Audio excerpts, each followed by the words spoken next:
Well, good afternoon, everyone. My name is Chris Lopez. I'm a realtor with Yearcast Real Estate. And on today's webinar, we are going to be diving into market trends and two deal analysis up in the mountain resorts. So this webinar is actually kicking off a new series that I wanted to get going a couple months ago, and it's exploring other markets around Colorado.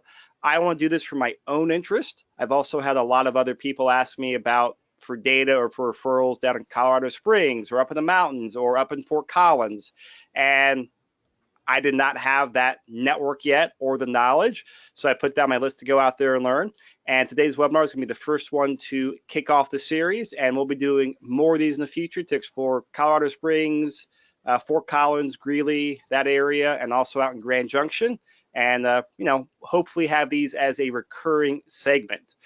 And so during this webinar, please ask questions. Just pretend like this is a classroom we're sitting in where we're up here at the front of the class. You're sitting there across from us. Anytime you have a question, rather than raising your hand, just type in the Q&A box. We'll be actively monitoring and answering those during the webinar. Now, if you can't make the full webinar or you want to come back and listen to the recording, I'll post it to YouTube. That'll in about 2 days, it'll be up on YouTube. Go to denverinvestmentrealestate.com/webinar17, and I'll forward you to the correct YouTube spot. Or if you're like me and prefer audio podcast over videos, search for the Denver Real Estate Investing Podcast, and you'll see the little purple house with headphones on there.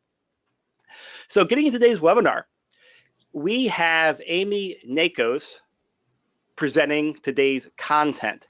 Now, Amy lives in Frisco, Colorado, and she's been a real estate professional up there since 2003.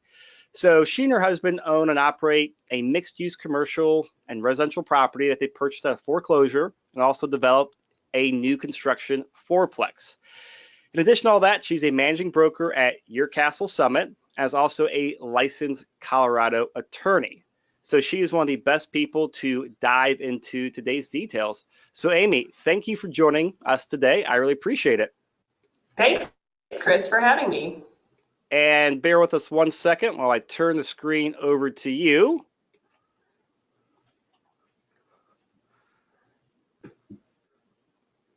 All right. Yep, I see your screen, Amy. So we are good to go. I know I'm eager, and we've got quite a few people wanting to learn as well. So jump into this. Wonderful. Well, thank you, Chris, for having me. I love the opportunity. What I'd like to talk about today is mountain resort considerations. So we're going to talk a little bit about market trends, but what I want to take people through is questions that I often answer when a new buyer comes to me and they're looking to buy a property in the mountains.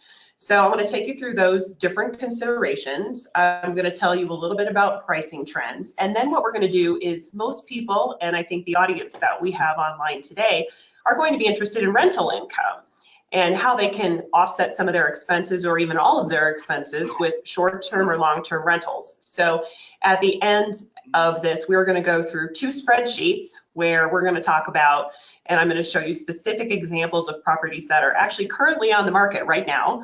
One is a one-bedroom condo in Keystone, and the other is a four-bedroom single-family home. And we can talk about the different considerations for expenses and income. So, and please, anybody who's listening, go ahead and send in your questions. Chris will interrupt me, and I'm happy to answer the questions as we go along. So first of all, in mountain resort considerations, we are a resort community. Most of our properties, over 50%, are second homes. So the first thing that we talk about with buyers is you're looking for a second home, not a primary residence. And this trips people up sometimes. People know exactly what they need in their primary residence, but they might not know what they need in their second home. So really the first issue we talk about is the price. What can you afford? What are you qualified for? And really that starts to cut down the possibilities of the properties that are available. Once we find out the price that they can qualify for, we talk about how they want to use it. So I've had a number of people who are just straight up investors. They say we may or may come out 1 or 2 times a year. maybe once every 2 years. So what we're looking for is just the highest return on a property that we can buy in the mountains. That's a very different conversation than the family of 5 with 3 kids who need at least 3 bedrooms. So that's what we first talk about. How are you going to use it? At that point, it's about location and size. And there's an inverse relationship there. The better location you're going to have, the smaller size the unit is going to be that you can actually fit into your budget. So in the mountains and in the resort communities, and I should say I work exclusively in Summit County, so my experience is going to be surrounding Breckinridge, Dillon, Copper Mountain, Frisco, Keystone, and Silverthorne. We do have experts in other mountain areas too, that if anybody's interested, we can help hook you up with those people, but I'm Summit County. So again, with the location, we're in a ski resort, so you can have a 1-bedroom condo at the base of Keystone that can be the same price as a 3-bedroom condo at the top of Wilderness, which is a location near Silverthorne. So again, price is one factor, but also how you're going to use it and how much space you need. Some of the top issues in location: proximity to a ski lift, number 1. Proximity to town. People like to walk to town. That's another issue that people are interested in, that also dictate the price. Views hold value. And proximity to a bus line. If you can't be right at the lifts, then maybe you can be on a bus line. Obviously, there are many other factors too, like the condition of the property, the size. Does it have a garage? In the mountains, garages tend to be kind of important because we get a lot of snow. Maybe not so much this year, but the layout of the property, and then other things you would expect for all real estate. So that's just in choosing a property. I also find that it really helps to get people to come up here, get them in the car, and start driving around and looking at the different communities. Different communities have a different feel, and people will start to be able to narrow down where they want to be after the first round of going out and shopping for real estate. I'm going to talk a little bit now about renting the units. Does anybody have any questions so far? Chris, you got any questions coming through? No, not yet. So okay, great. Renting your unit. I have a lot of conversations about how are you going to rent your condo. Some people don't want to rent it at all. They want this place to be theirs. They want to use it every weekend. I see this a lot with families in Team Summit. So Team Summit is our competitive ski program, and there are a number of families from Denver who come up and they're members of Team Summit. So they need that property every weekend. So they're not going to be as interested in the short-term rental numbers. But there are some people who are saying, I would love to put my property in a short-term rental pool to try to offset some of my expenses. So what I tell people is short-term rentals are an option. They're always an option in our resort market. It's a matter of how much you're going to get, and that's going to depend on the size and location, the conversation we just had. So people want to know, well, should I do it on my own or should I hire a property management company? We have, as you might imagine, dozens and dozens of property management companies up here who will do the rentals for you. They will advertise, they will book the people into your unit, and they will charge a fee. It's a percentage of the rental income. And that ranges anywhere from 20 up to 50%. A lot of people these days, though, want to rent it out on their own. With Airbnb, VRBO, HomeAway, that is definitely an option. And we actually have support services up here that can help people to manage their rental, such as there's a company called Book by Owner, and they do support services for people who rent their own properties. Now, when you say support services, sorry, I mean, when you say support services, what exactly does that mean? They have cleaning crews. So they'll do the cleaning, they'll do key management if you need to have a key, people pick up a key, and they can even also help to fill in some of those bookings. Okay. But they are your on-site cleaners. They'll check the property and help take care of the guests who check in. And they can kind of take care of everything, like be the boots on the ground, take care of everything? Yeah, if a toilet leaks, they're there. And they tend to charge less, book by owner. I think they charge a monthly fee, but they do have different programs. So what we're seeing with short-term rentals in our market, I know that Denver has had some struggles with rules, you know, the government changing rules on what's available or allowed with short-term rentals. Our market is driven by tourism. So I'm not seeing that we're going to experience any restrictions on whether or not Airbnb or VRBO can be done. What's happening with our government entities is they're making sure that people have licenses, that they're registered, and that they're paying the taxes. So that's really the main drive that I'm seeing with our governmental entities here. And like you might imagine, most of the issues that we have around short-term rentals, so whether you're going to short-term rent your property or not, you're going to have, if you do, the issues you're going to have are trash, parking, noise, wear and tear, and then marijuana, the smell of the smoke. So that's another issue that comes up. I'll talk a little bit about long-term renting. I think that if you have a property and you know you're not going to need it for a while. So I had some clients, they bought a condo and they went to South America for 8 months and they knew they weren't going to use it. So they put a long-term renter in there and it covered their expenses. So it worked out really well for them.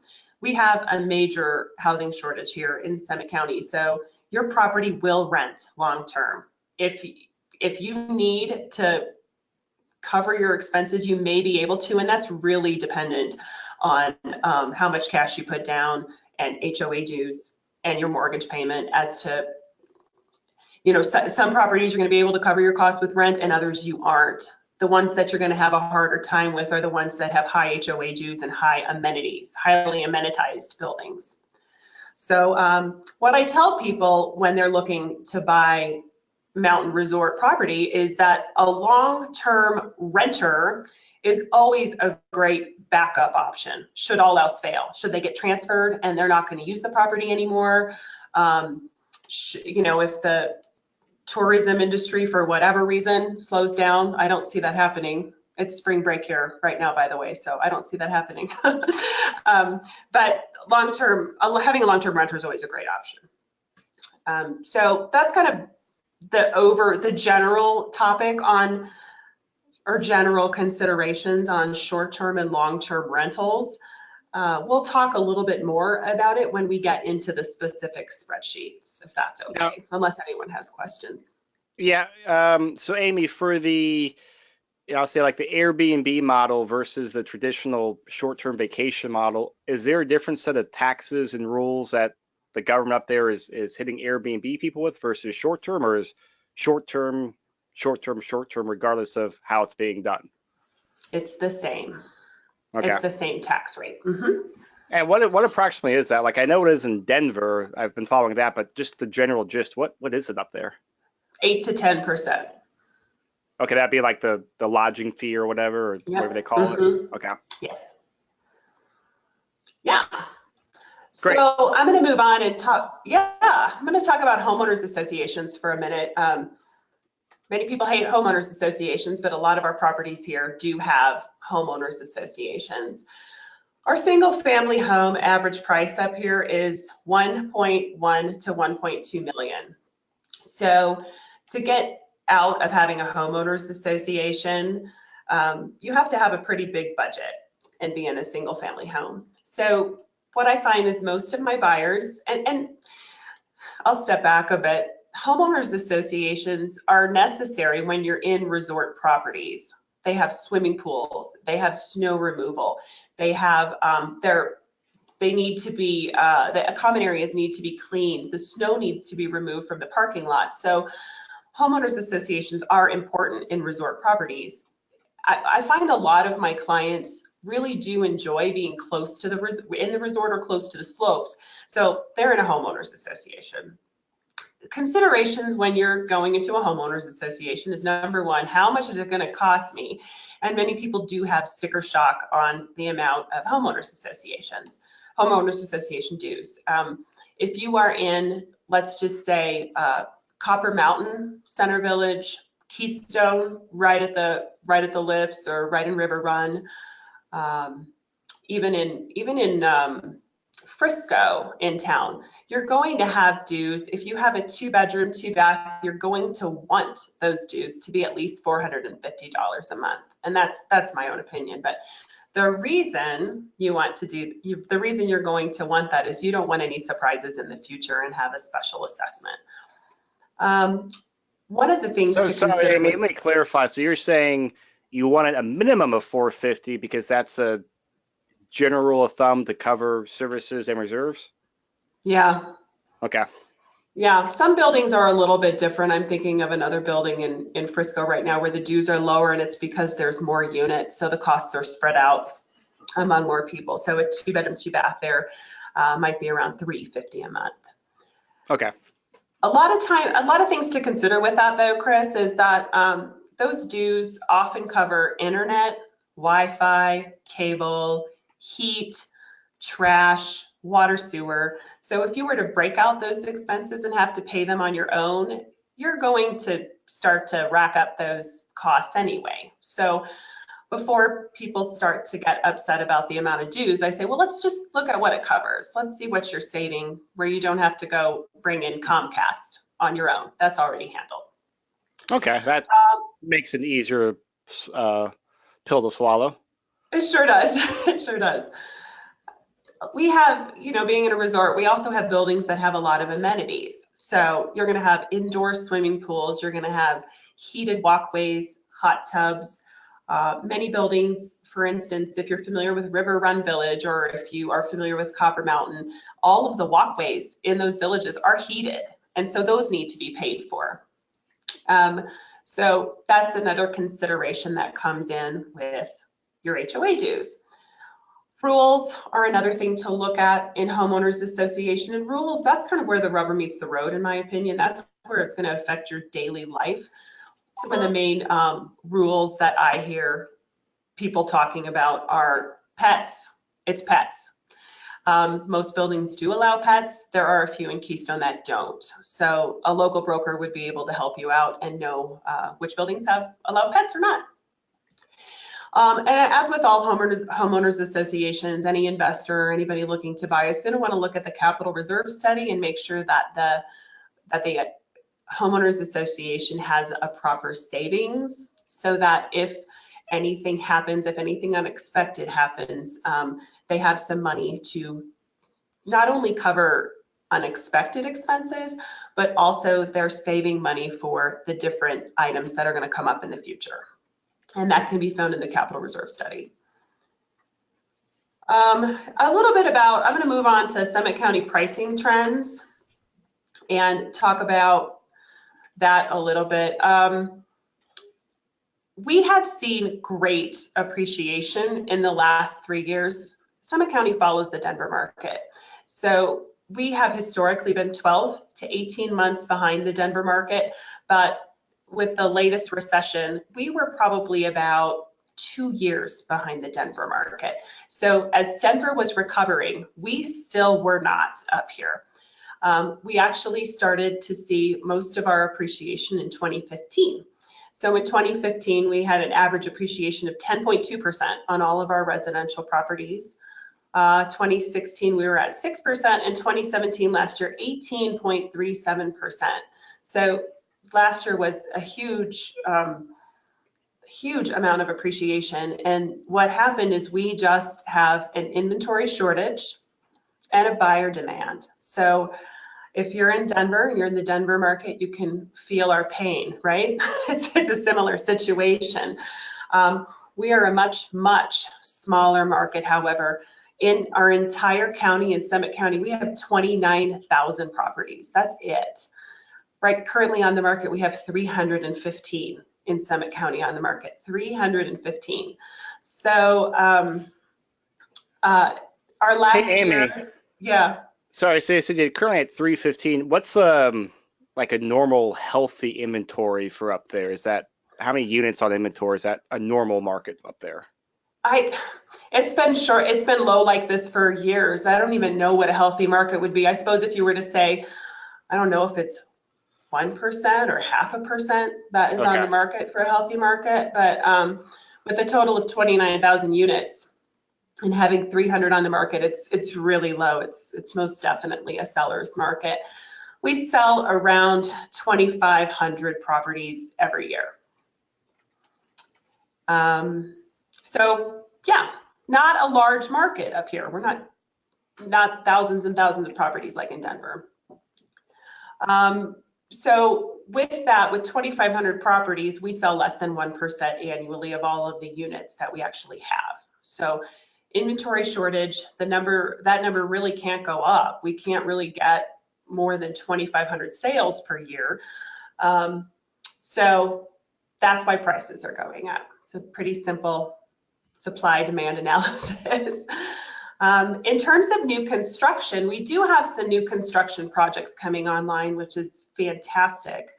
We are not going to be seeing hundreds of units hitting the market. We're probably going to see more like 50 to 100 a year, perhaps hitting the market as they get finished and get CO. I'm super excited. I'm going to be representing a 40 unit condo development in Keystone, and we're going to start rolling those out this spring. So if anybody wants information on that, you can reach out. We'll give you my contact information at the end. But so we'll have some new condos coming on in Keystone. Haven't had new condos since 2002. So it'll be the first condo product since then. Is that in Keystone or all Summit County? That's just in Keystone. Okay. So we have had other condo product in Summit County, but that's the newest condo product in Keystone. We have a lot of townhome product in Keystone. That's at a higher price point and larger units. So yeah, super exciting there. I mentioned that we follow the Denver market. One of the things that's interesting is 40% of our buyers are from the Front Range, and that's remained relatively consistent over the years. So we got a couple questions coming. Sorry, we got a couple questions in here. Jody says, I'm hoping you'll share some information on the Winter Park market. Any stats or information you can share off Winter Park off the top of your head? No, Jody. I mean, I know that Winter Park, I don't work in that market, but I do have a document I can send to Jody. She would like to reach out to me that covers all of our mountain markets. So Winter Park is one of the markets that we do cover. I am not the broker in charge of that market, but we do have some data on it. I know that Winter Park lagged behind even our market and much more affordable, but I do know that it has picked up dramatically in the last 6 months. More specific than that, Jody, I'm sorry, I can't really help you, but we can get information into your hands. Great. And a couple other people saying they want information. I will include that in a little bit. Should I just email you directly, Amy, or should I put what's the easiest way? Okay. Yeah, you can email me directly. And Kathleen asked, just curious what it is cost to build. What are the units in Keystone, the size, what do they go for, basic details? All Keystone are the ones that we're going to be releasing. The 40 units that you're working with. Yeah, we don't have pricing yet. We have some, well, there'll be 1, 2, and 3 bedroom units. We have 5 buildings, 8 buildings each. We're going to start with the release of the first building. So we'll have 8 units that are going to be available first. And then we will be taking reservations and an interest list for the following buildings. I don't have pricing yet. No, not even a ballpark yet? I mean, I would hate to put it on a webinar and a podcast. I don't have a commitment from the developer on the pricing, so I'm just not at liberty to discuss it. Building costs up here, well, it really depends on what you're building and the level of finishes, but I'm hearing close to 300 a square. Wow, okay. Mm-hmm. Matt asked, what is the best time of year to buy? Matt, that's a great question. So right now, most of the properties are in rental pools. So we don't have a lot on the market. What happens is once the season is over, so mid-April, there will be no more rentals anymore. We're going to not have any more guests who are coming up to rent condos because the resorts are closed, except for A-Basin, but we don't have any lodging up there. So we start to then see properties being put on the market in May and June. That's historically been what's happened. However, in the last few years, a lot of people have been putting their properties on the market late March and April to try to get a jump on that listing, on the glut of listings that come on in May and June. So May and June, you're going to have the absolute most to choose from. The sellers are going to be more strong on their pricing. So if you want the, if you want the best properties, that's when you should start to look. May, June, even early July. By the end of the summer, what's left are the properties that were maybe priced too high, maybe aren't in good condition. That's when you start to have some leverage, because once the tourists leave for summer, about Labor Day, we don't see buyers coming through as much. So that's when you can get a little stronger on your negotiations during that time. Great, thank you. Yeah. And then we do have properties that come on the market all year round. So that last statement I made is a real general conversation. But if you get on an auto serve list, so let's just say, yeah, you want to just watch the market. I'm happy to put people on an auto list, auto serve, and then they can see what's on the market and see new properties that come on right when they come on.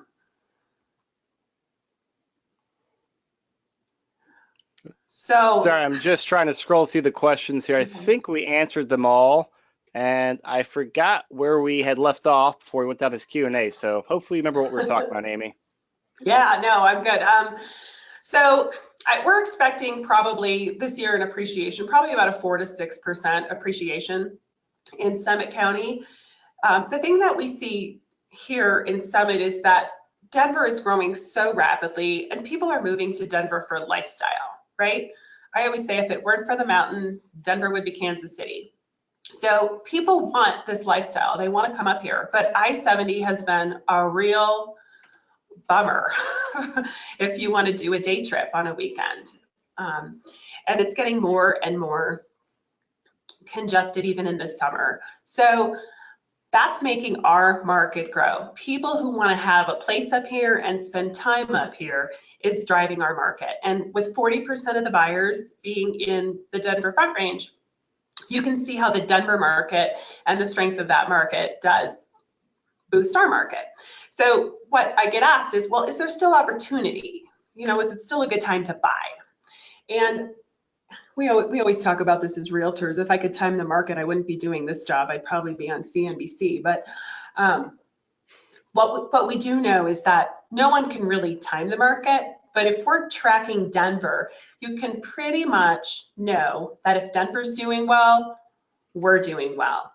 If Denver starts to slip, we've probably got up here another year or so, because we also have about 35% of our buyers coming from out of state.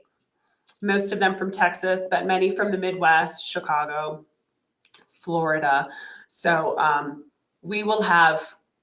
market will continue to be relatively strong for a little while after Denver's market starts to slow. Now, Amy, those out-of-state buyers, are those second homes, or are these people moving here full-time as a primary? Second homes. Okay. We have the local buyer is about 28% of our market. So I don't know if my numbers add up, but it's somewhere in those numbers.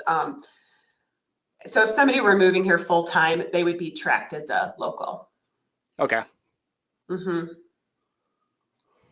So I guess, is there still opportunity? Track Denver, and then you can kind of see where we're at. Now, I think to get into the nitty-gritty here is what I think we should do next, because the next question I get asked is, well, can you make money? Can I make money on this? And what people want to know is, can I get a second home up there?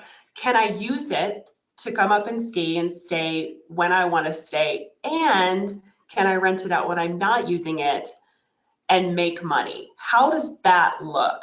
And of course, I'm going to tell you it depends. There's so many variables in this conversation, but some of the main things to consider is first, the location of your property and the rentability.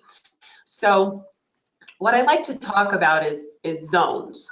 So zones are the rentability of properties based on their location to a ski lift, right? So if you can step out your door and there's a ski lift, you're in zone 1. That property is going to be rented a lot. It's going to be rented for the highest prices. If you can walk to the slopes, zone 2. If you're on a bus route, you're maybe a zone 3 or 4. And if you have to drive, you're a zone 5, let's call it. So you can think about how rentable your unit is based upon its location. And that's just the number one driver. Obviously, amenities are helpful, and the condition of the property. If you're going to rent this on your own through Airbnb, you're going to want to have beautiful photography. Those things help, but generally speaking, it's the location. So can you make money? I think maybe we should jump into these spreadsheets. What do you think, Chris? Do we have any other questions going on?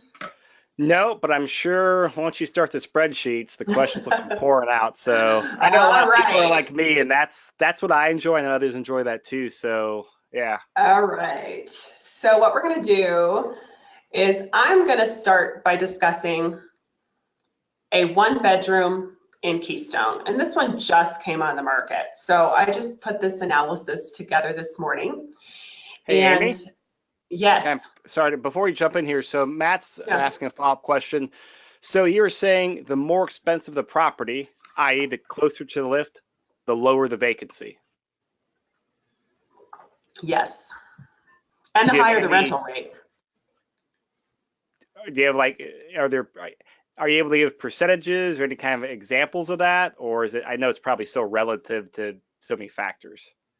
Yeah, I mean, I can give some general guidelines here. I would say that we'll use nightly rates over a year, not nightly rates, nightly occupancy. So if you're getting anywhere from 100 to 140 nights, that's kind of right in the middle of the road in terms of your occupancy. If you are further away from the slopes, you're a drive, your property's not in the greatest condition, you have terrible photos, you're going to probably be under 100 nights a year. If you have a unit, so Beaver Run, if you're familiar with Beaver Run at Breckinridge, they're right on the slope, right at peak 9, and some of those units there will do 180 nights a year. So 180 would be a lot. Does that help answer the question? Helps me, and I probably so. So Matt, feel free to let us know if you want more details or if that makes sense. So let me kind of recap this because I'm taking some notes too. So middle of the road, you're saying 100 to 140 night occupancy over the year. If it's a drive away or bad photos or bad condition, less than 100. And at the peak, if you're like right on a great slope, high 100s, 180 in that range. Yeah. Okay, great. That makes sense. All right, so let's get to these spreadsheets. Let's do the spreadsheets. I have one other, we'll talk about that in a bit. I want to talk about it now. The one thing I was going to say about the income that you're going to make is you can also estimate that you're going to make 75 to 80% of your annual income in the winter, 20 to 25 in the summer, because your rate goes way down. Okay. All right. Makes sense. Yep. So we're going to be sharing these spreadsheets. I have a link that Chris is going to share with everybody. You will have the ability to have this spreadsheet as your own, change the assumptions and use it for whatever you like. So what I do is this is an annual property operating data spreadsheet, and it has a 10-year hold assumption on it. This was created by CCIM, And my husband is a CCIM, so we have worked together to put this spreadsheet together. Usually it's for commercial property, but we've worked together to put this in a format that works for residential property. So Arapahoe Lodge 8143, that's a building in Keystone's River Run. This is a 1-bedroom, 1-bath. It has 555 square feet, and as I said, it just came on the market. So this property is listed for $405,000 and some odd change. But I actually have the purchase price as $413,000. Why? Well, we have transfer taxes here in Summit County. And in Keystone, there's a 2% transfer tax, and that is generally the responsibility of the buyer. So I went ahead and added that onto the purchase price, just put $8,000 on top of the 405 to give us 413. The mortgage is an 80% loan based on 405. So the mortgage is for 324, and your cash in is 89,000. So what this spreadsheet helps me to do is it helps me to put in the short-term rental income and then to figure out where I am on an annual basis. All of these numbers are annual. So potential rental income. We have a 1-bedroom, 1-bath right in Keystone River Run Village. I'm estimating on the high end $30,000 of annual gross income. Now, this spreadsheet is assuming that you are getting all $30,000.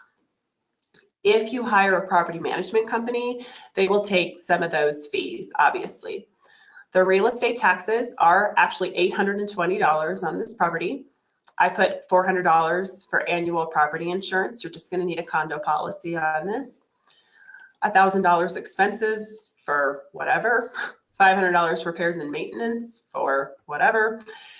And then the Homeowners Association fees for both the HOA and for the village company. You do pay the village company on this. Total $7,070 a year. Scrolling down, Amy, and I can, yeah. What zone would you classify this in? This is a 1. This is right there. Zone 1, You're okay. walking to, this is zone 1. You are in a building with a swimming pool, hot tub, underground parking, ski lockers, and you are steps to the gondola. All right, our net operating income for this is $9,700, or our expenses, $9,790. We're getting $30,000 in rental income, we're saying. So our net operating income, $20,210 after expenses. Debt service. These are our mortgage payments, $19,700. So with our 1-bedroom condo at Keystone, we actually are making $500 a year, assuming that we get to keep all $30,000 of that income. Now, $30,000 is not really a stretch for that. I mean, I think it's very doable. But if you were to hire, let's say, Keystone Property Management, they take 50%, you're going to get $15,000. So I'm going to change the assumption on the spreadsheet. And you are now paying $14,490 annually, or over $1,000 a month to have this condo. So you can see the huge difference that short-term rental income can make. So they take 50%? They take 50%. Wow. Is that the going rate for short-term rental management, like full service?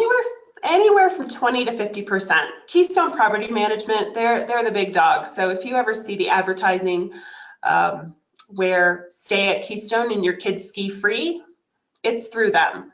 The other thing about them is they're 100% full service. You don't do anything. You don't have to lay a finger on your property. Everything gets handled for you.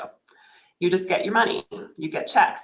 Other property management companies will charge less. I'm saying anywhere from 20 to 50%. The ones down at the 20% are some new companies that have come on the scene. Evolve, Vacasa, iTrip are some examples. And I don't know that they're all 20%, but they do charge a lesser commission. And they're taking advantage of the Airbnb platform, Airbnb and VRBO platform to market your property, taking your reservations and handling the cleaning and all of it, all of those items that go along with renting out your property, but they're taking a lesser fee. So they're more of a discount. But they're getting it done. So if we were to say that it was just a 30, let's just do 20,000. And this company's taking a third of our rental income. We're subsidizing at 9,490 annually. What the first page of this spreadsheet doesn't show, though, is your tax savings. So I have a different sheet for that. But I just want to make sure we don't have any questions on this sheet. We do have a couple questions. So as far as like the rental income, since this is a vacation home, I buy this, I'm gonna be using it some weekends and a week or two here and there. That $30,000 rental income, what's the balance of me being able to use it for myself and rent it out? I know the more I use it, the less money I make, but can you kind of give a general guidelines on that? I can do my best. And some general considerations are to get that price, you're not going to want to be there during Christmas and New Year's, probably not President's Day weekend, and maybe not the month of March. A lot of people ask me, because March is spring break, so it's a big, big month. You could do a weekend here or there and be okay. You might lose a few $1,000s of rental income. A lot of people ask me, well, can I use it on the weekends and rent it out during the week? And the answer is that's not going to happen. And the reason is most people who are vacationing and who want to rent your condo do want it over the weekend. So if you are a weekend warrior and you really want to use it on the weekends, it's going to be hard to generate substantial rental income. If you can do without it over Christmas, New Year's, and a few of the high weekends, you'll be able to offset some of your expenses, but you might be looking more at a $15,000 number, not a 30. Okay. And this is just really, really general, just really general. So there's so many different considerations that also go into this, but I forgot where I was with that, Chris, but Well, let me ask a couple more questions. I know where you were going. So Kim asked, where do you see home values in Keystone over the next 5 to 10 years? Pull out your crystal ball. Yeah, my crystal ball. So I think for the next 2 or 3 years, I feel like the overall economy and Denver economy will continue to help us build appreciation in home values. I don't think it's going to be the 18% we saw last year. I see it being more modest and perhaps even plateauing, but still having some appreciation. And the reason I say that is because I've seen really pent up demand without the inventory. For instance, I probably currently have 20 active buyers who are waiting for the right property. That's never, ever happened to me in my career, to have that many people who are waiting for the right thing. So I do see prices going up. Now, 5, 10 years, what I can't predict is global market situations that could happen, right? I mean, whether it's interest rates are going up. I think that's going to slow things a little bit and slow appreciation a little bit. But whether it's a large world situation, what the strength of our economy, those I can't predict. Assuming things stay the same, I think we're going to have slow appreciation. Okay. Follow-up question on here from Matt. Have rental rates followed the appreciation rates the last few years? Not really. I think that the appreciation is ahead of the rental rates. I'm not in the rental business. That's not my business, but I don't know that rental rates have jumped 18% last year. I just don't think they have. So there is a gap in that. If you would have bought a few years ago, these numbers would have looked a little bit better because the price would have been lower on your property. So one more question that actually I looked over from earlier by accident. So Kim said, what zone is Ski Tip Ranch in? Oh, Ski Tip Ranch has a bus. I'd put it like in a 3. Okay. So zone three for Ski Tip Ranch. All right. So Amy, before I went down this rabbit hole of some questions of mine and other people's out there, we were on the Mm-hmm. spreadsheet. We were estimating about $20,000 in rental income after the property management took out their A cut of third. $10,000, and our before taxes cash flow was about $9,500 for the year, and you're about to jump over what the cash flow would be after taxes. Exactly. So the 9,400 a year is not cash flow. That's what we're putting in. We're paying Yes. 9,400. If we're at 30,000, we're getting about $500. So what I'm going to do is on this spreadsheet, I don't know if you can see the bottom of my screen. I'm going to go to the cash flow tab. So this spreadsheet has 7 tabs. On the cash flow tab, this is, if anybody is going to take this spreadsheet and use it in the future, what you are going to want to be sure to do is you don't put the mortgage information on page 1, you put it on the cash flow tab in this box right here. I'm going to increase the size so everyone can see. So one moment. Oops. All right. So now we're on the cash flow analysis worksheet, and this actually includes our tax benefit, and it shows a 10-year hold. So I'm just going to scroll down. These are the numbers that we pulled over from our previous spreadsheet, and the taxable income, we have 10 years going across. On my screen right now, we can see 6. But if I'm going to scroll down, we were at about 9,000 of subsidizing the property. With our tax liability and savings in year 1, we're at about 3,900. So our tax liability savings is 5,553, putting us at 3,900 in subsidizing the property. But let's just real quick go back and let's say, well, what if we really could get $30,000 in rental income? And I've seen people do this. I've seen people who are really, really good at renting their properties and be able to do that. What you can see now is that while we were only making $500 annually on the first sheet on our APOD, when we are on the cash flow with our tax liability savings, we're at 2,500. What I'm going to do now is just move to the right, and this is just assuming that there's a 3% increase in rentals annually. You'll see that in year 2, we're at 3,000.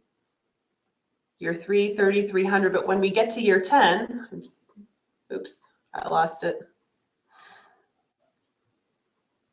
We're at 5,600.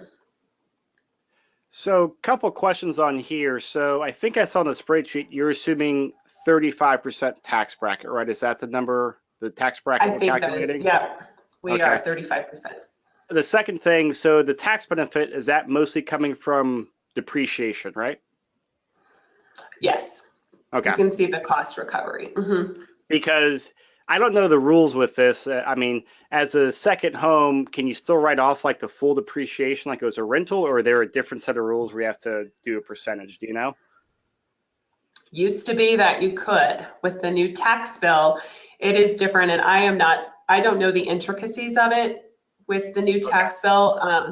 I do think that our second home, it did retain some tax benefits, but I'm not sure if all. That's a great question for an accountant. Okay. I think there's still, we talked to an accountant last week, and they're still trying to figure things out on their own. So Yeah. I don't think anyone should hold their breath here. Wait a few months before you start worrying about those details. For sure. Great. Okay. And so what is the annual, so you had 3% increase for the rent increase. What about like the appreciation? What are you putting in there for your general best guess appreciation? We have 3 different scenarios. So I'm now on the sales tab. We do a 2% annual appreciation, a 4%, and a 6%. And this is, again, assuming a 10-year hold. So I'm going to scroll. I'm going to make this a little bit bigger.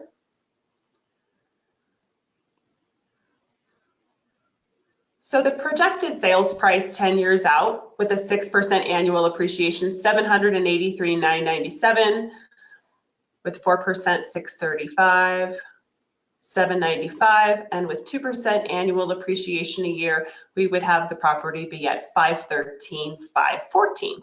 Now, quite frankly, it's hard for me to believe that a Keystone one-bedroom condo could ever be worth $783,000. That seems like a stretch to me.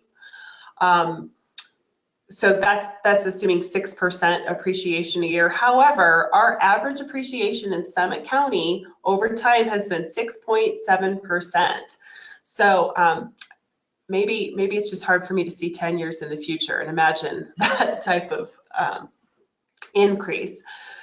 So if we just look at the middle one and we say, let's just assume that we have 4% appreciation a year, you could sell that condo for $635, $795. And I'm just going to scroll down so you can see that your sales proceeds after paying your capital gains taxes on that would be $268,676.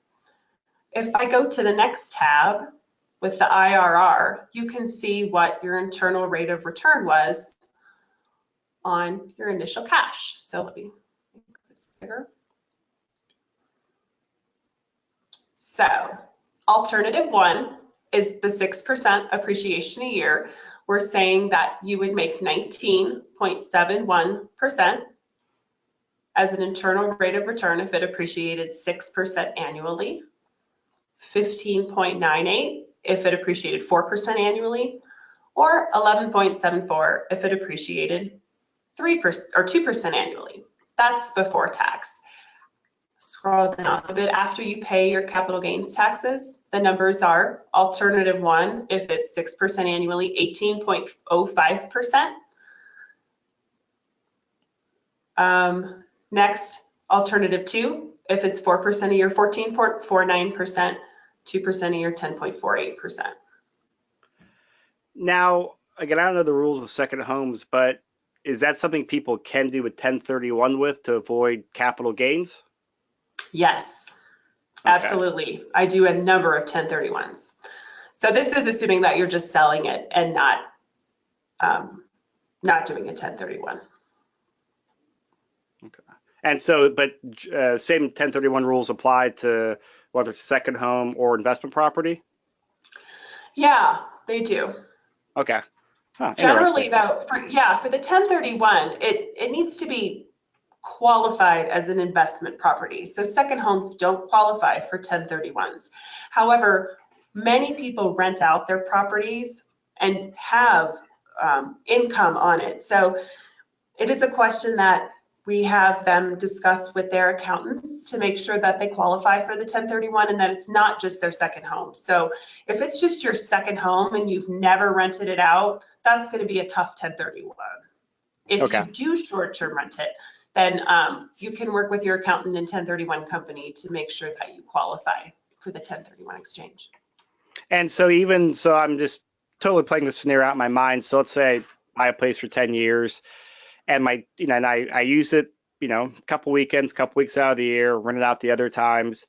That final year or two, do I generally have to stop using it myself altogether to classify it as a rental or as an investment property, or can I still generally use the property as long as I'm bringing in some income as well? I don't know the answer to that question. Okay. I think that there's, it depends on who you ask. Let me put it that way. It depends on who you ask. But to follow the rules strictly, I actually don't know. Okay. Great. So if anyone has questions out there in the spreadsheet, I know we're getting some heavy numbers out here in spreadsheets. Please type them in. I got the window up. Please ask away. So what else on the spreadsheet do you typically walk clients through with?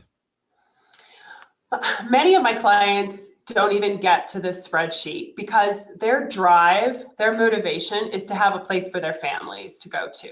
And that was the thing I wanted to bring up. is if you're looking for the greatest investment possible, I think that Chris and Charles can help find an investment that's going to give you better numbers. If, however, you want to spend time in the mountains, you want to be a hero to your family, and you want to really make memories, teach your kids how to ski, have friends up, this is a way that you're not, while you're not maybe making the greatest returns, you maybe are with your family and your personal life, and you can offset some of your costs. So those are my clients. Those are the people who come to me and say, you know what, I'm concerned about wanting to cover some of my costs, but I do have the wherewithal to support this property if I need to, because I want it. I want that experience. This is how I want to spend my free time. So to get to this point with clients, quite frankly, I don't always get there. This is something I use with the people who come to me and say, just give me your best investment. Give me something that has the best numbers. With those clients who say, I want something with the best numbers, we normally go with a zone 1 property, a studio or a 1-bedroom right by the lift, and that generates the best return. Okay. Now, Matt asked a question. Do you know historically the vacancy rates for over the last decade for short-term rentals? I don't, but I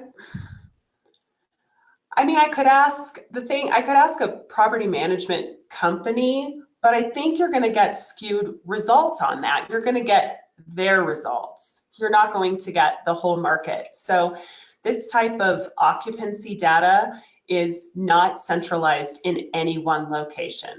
It is just out there individually, property management company by property management company.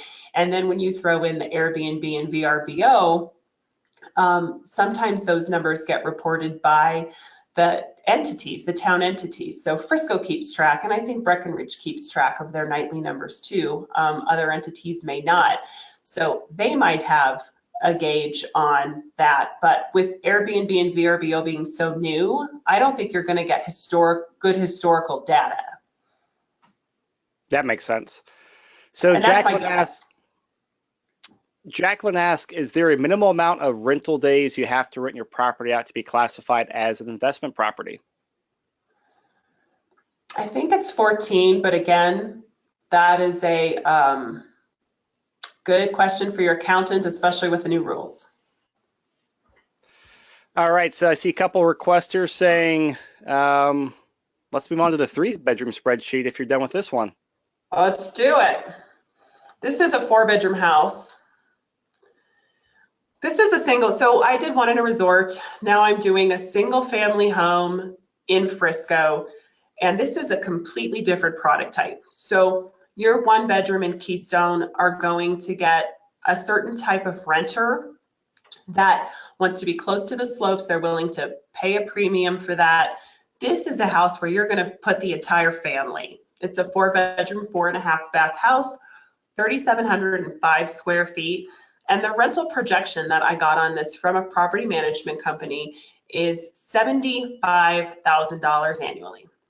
So the list price of the house is $1.499. It's in an area called the Reserve at Frisco. Short-term rentals are allowed there. We're putting down 80%, which is $1.199, $200. And your initial investment, your initial cash is $299,800. With that, the real estate taxes, I'm scrolling down now so we can see the expenses. The real estate taxes for this property are $3,742. Property insurance, this is their real insurance price, $1,450. Repairs and maintenance, we're putting $4,000 annually. This is a single family home where the owners have to do all of the repairs and maintenance on their own. So that number might be right for some years. It might be low if you have to restain the house. Utilities, $3,087 annually. That's a pretty accurate assessment. And then it is in a community that has a $250 annual association fee. So With the rental projection of $75,000, assuming that you get to keep all $75,000 and you're doing it on your own, you will be paying $7,000 annually to maintain the house. So for a 4-bedroom, 4.5-bath house, that's what, maybe $600 a month? Not too bad if you also get the opportunity to use it. I'm going to move on to the cash flow portion of this.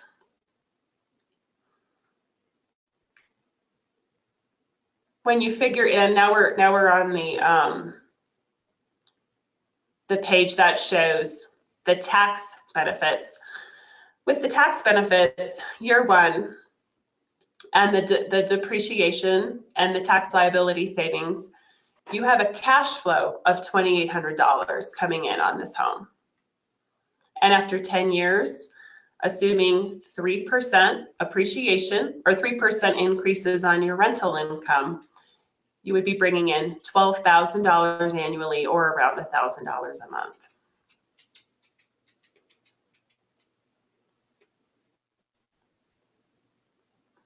Also on this spreadsheet, I put this one together a few weeks ago. The interest rate that I have on this spreadsheet is 4.1.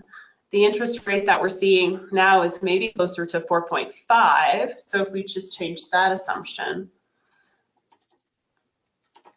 you'll see that the numbers will change. Whereas we were at over $2,000, we're now at $1,180 cash flow after taxes. So the interest rate, increasing interest rates, is going to be, it's going to affect our market. I'm going back to the initial page. With the 4.5% interest rate, we're now at a carrying cost of $10,000 annually for the home. So let's see, this property, you said, how much was this property? It's like 1.5 million? 1.499. Mm-hmm. Okay, so we'll say 1.5. So if you're, my mind says if you're buying that type of property, you know, that's kind of about break even from that standpoint. I mean, that's out of my price range for sure. Right. But to give me some perspective, so like, you know, during not one of the crazy weekends, but during spring break, the weekend of March, do you know, like, what would that house cost for 3 or 4 days to rent? Just, I'm trying to get some, just some idea what it would cost. Thousands.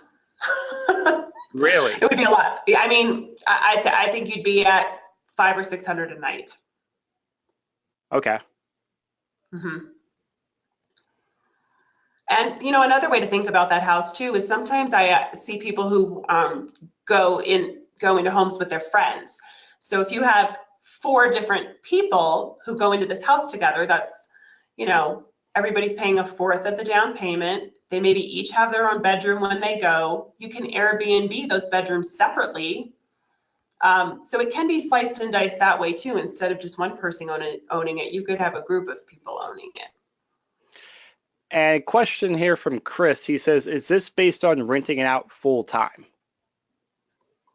No, that's a short-term rental income projection.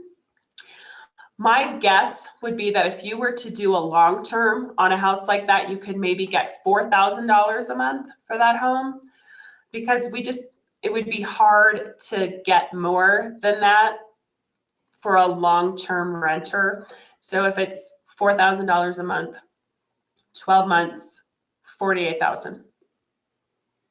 And we're at a $75,000 projection for short-term rental income. So, not to get too off topic here, but that's kind of one of the major problems we have here, is that people can make more money on short-term renting their homes than long-term renting, which is why we have a shortage of housing for people.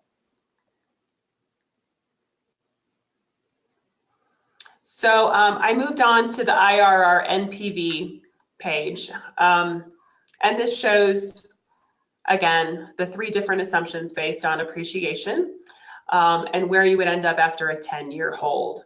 So I think overall, if you're looking at the size of a single family home as a rental property,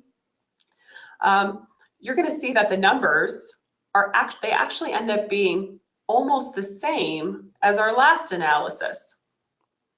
And that's a really interesting thing. We've run dozens of these spreadsheets with different properties all around Summit County and in Vail too. And what we find is that the market is so efficient that, generally speaking, the pricing of the property accounts for what it can generate as income, and we find that our returns are pretty much the same. So for those people listening and who don't have the spreadsheet in front of them, we have an internal rate of return before taxes of, assuming a 10-year hold, 18.25% if it appreciated 6% annually, 14.17% if it appreciated 4% annually, and 9.43% if it appreciated 2% annually. After taxes, those numbers go to 17.21, 13.36, and 8.94. I guess I'm for a house that expensive. I'm surprised initially to see the IRR that high, but I guess, I mean, knowing the numbers, it makes sense. But my initial reaction is, wow, that seems awfully high for a $1.5 million, investment. Right. Well, and we are plugging in assumptions here. So can that level of a home, can that level of a luxury home actually capture 6% annually? Our luxury market doesn't appreciate at 6% annually. Our lower market certainly can, but the luxury market might not. So you're probably looking more on the 2% annual appreciation side of things. Also, our other assumption is that we are bringing in $75,000 annually. So is that possible? I mean, that's the rental projection. I think it's possible. If you hire a property management company, you probably will be earning less than that. Can we just plug in those numbers for fun? Sure. Because these numbers are extremely interesting to me. So, so what numbers do you want to plug in? Well, I mean, you were saying, I'm going to say, hey, this is a $1.5 million house. I mean, I want to be hands off. So maybe 40%, or what'd you say, 50% to be completely hands off? Yeah, let's say if you're completely hands off on this, I would say you could get 45,000. You personally would take home that. Now our cash flow, you're supporting at 40,000 annually. That's a big check to write each month. Okay. That's a big check. That's a big check. Here we are on the after tax numbers. Year one, 18,000. Year two, 17,000. And this is what you're subsidizing the property after the tax savings. So, yeah. Once that number goes down, once that 75,000 of potential rental income goes down to 45, you're most definitely subsidizing it. And the rental income game is, like I'll say this over and over and over, there's so many variables. But generally speaking, I see people having the most luck and making the most money when they're doing it on their own. They're keeping the most amount of income. They are on top of their renters. They are on top of their vacancies. That's where I've seen the most success. Now, it does take the right person to do that. If you and your partner are full-time professionals and you don't have the ability to be on your phone checking the Airbnb and VRBO requests, it might not be right for you. You're going to end up missing some of those renters, because if you think about it, when you go make a reservation on Airbnb or VRBO, do you put out an inquiry to one person and wait for them to get back to you? No, you put out 10. and you're trying to find who's going to get back to you first, who might give you a deal. So it does take some active management. However, recently with the ease of use on your smartphones, people are finding it more doable than they had in the past. So it's like anything else, basically, like any other type of being a landlord. Just the more you're willing to hustle and be hands on, the more you'll make. Absolutely. So I'll give you an example. I had, this was a few years ago. We have some condos up in Wilderness, which is in Silverthorne. It's the right-hand side of the road when you're driving west and you're starting to climb up the hill. There's housing that's just a little bit west of Silverthorne. It's part of Silverthorne, but it's called Wilderness. And there's a complex in there called Treehouse. And these treehouse units were built in the early 70s.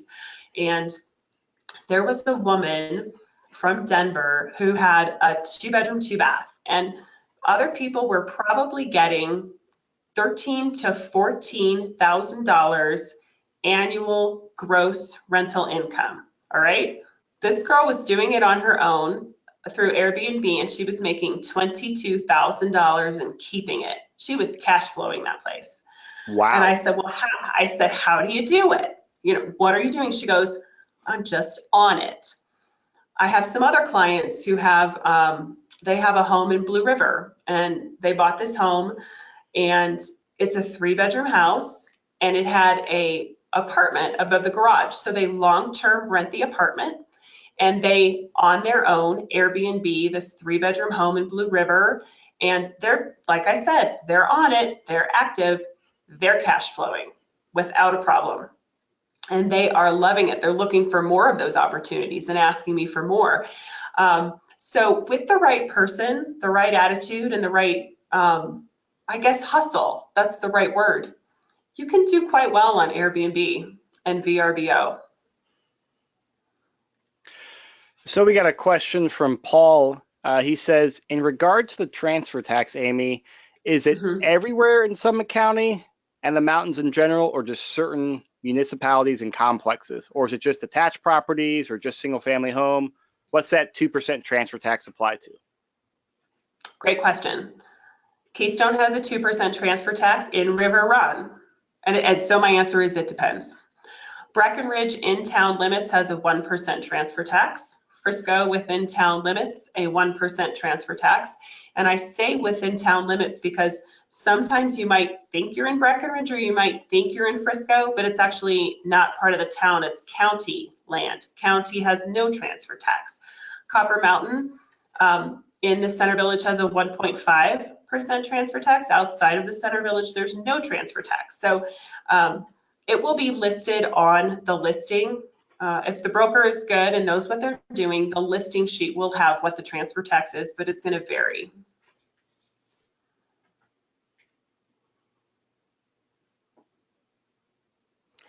Great. To scan the questions here.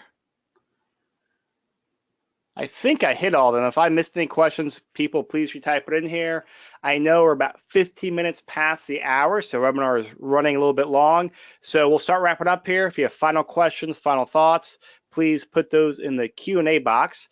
And while people are asking those, Amy, what's the best way for people to reach out to you, whether it's a person that wants to buy a property or maybe another agent out there that has one of their clients looking for a good agent to work with up in the mountains? Thank you for that.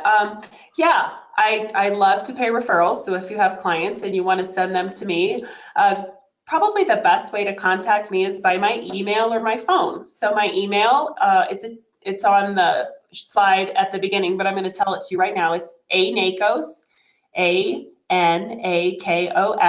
@yourcastle.org. I have an easy email too, if you don't want to write that down. It's just Amy Nakos, AMYNAKOS @gmail.com. And my phone number is 970-389-8388. My website is also my name, amynakos.com. I'm the only Amy Nakos out there. Isn't that crazy, Chris? Like, if I Google you, you're the only Amy Nakos out there? I'm the only one. Yeah. Wow. So you're not going to find another Amy Nakos. It's just me. So there you have it. I also, if anybody is interested in being on my mailing list, I do a quarterly newsletter with information that's specific to Summit County, and send out other information relative to real estate. I'm on Facebook, Twitter, Instagram. But like I said, I'm the only Amy Nakos. So if you Google me, you're going to find me. I gotta say that's a risque thing to say, because anyone out there, do not Google Chris Lopez because there's like 3 billion of us. And apparently one of Chris Lopez out there likes to paint in the nude. And Oh, I've had many people find some very surprising things, which are in no way related to me. So that's why I'm chuckling at saying you're the only Amy out there. I got to say, I'm jealous. yeah. I Google Um, myself often to make sure that that remains true. Yeah, and if anybody wants more information and wants to be the first to know on our new project in Keystone, it's called The Seasons. I would be happy to put you on my first to know list. Great. So a lot of people are saying, thank you, Amy. Great information. So as we wrap up, everyone, I'm hoping to have, what Amy's talking here about deals, maybe some type of like regular uh, recurring thing on our podcast. So I'm going to hear, a couple times a year just so we can get new market information because I find this very interesting and it looks like a lot of you guys do as well. And I will send out an email to recap what we talked about with the links to the spreadsheet, and we'd also talked about doing a couple trends booklets or charts we can share. And I think there was a mention of who's the agent in Winter Park that people could reach out to as well for that. That was something else on my list to look at. Yeah, for sure. Monica Graves works in the Winter Park market. So I think what we can do, Chris, is put the full Mountain Trends presentation. I'll give you the link to that, and that has all of the areas we serve, which includes Winter Park, Steamboat, and the Vale area, and Summit County, of course. Great. Yeah, so I will get all that from Amy, get a couple things organized, and I'll send out an email, either tonight or tomorrow so you guys can grab it. And if for some reason you can't find it, please email me, just chris@denverinvestmentrealestate.com, or you can reach out to Amy as well. Great. Well, everyone, thank you for coming out. Amy, thank you for giving You're very welcome. an hour and a half of your day with us. I really appreciate it. Thank you for the opportunity. It was great to share my knowledge, and I'm happy to answer more specific questions individually. Great. All right, Amy, everyone, thank you and have a great day. Thank you.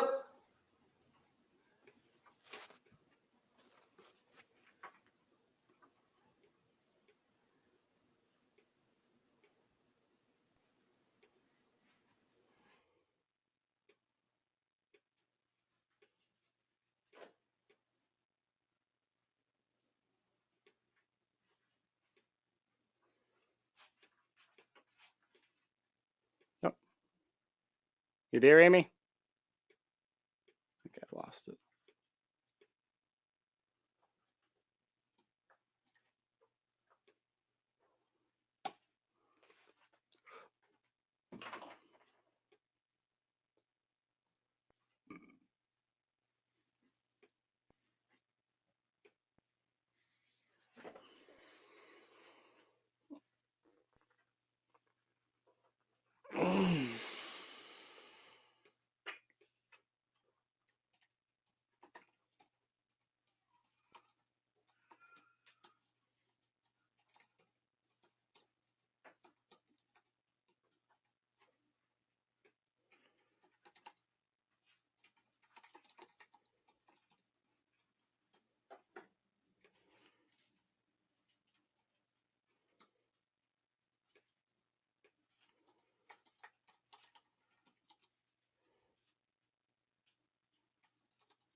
It's